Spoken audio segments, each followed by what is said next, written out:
очи намираме безопасност, в Твоя глас чуваме дом. Октай,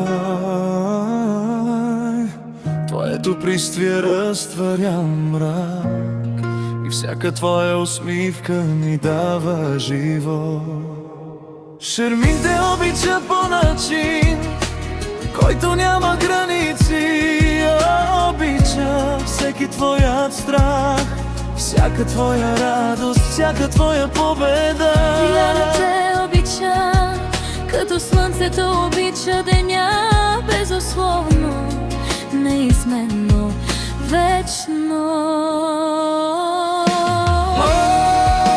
Октай, Ти си силата, която ни държи, когато светът пада около нас. Ти си смелостта, която ни вдъхновява да не се предаме. Ти си любовта, която прави всичко безможно.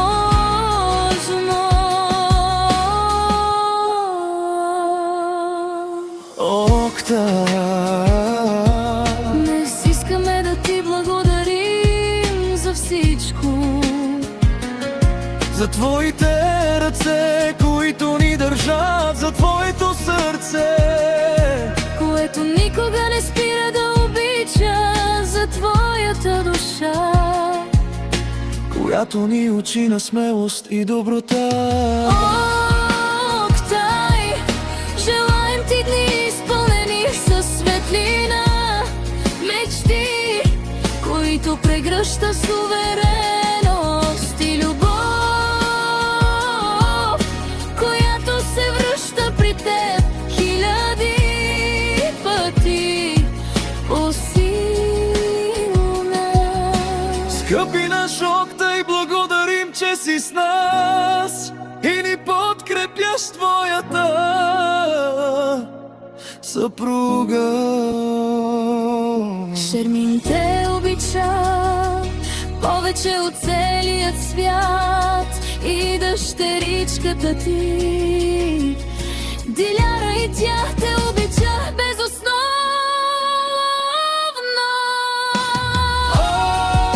Октай, знай, че Шермин и Диляра винаги ще бъдат до теб.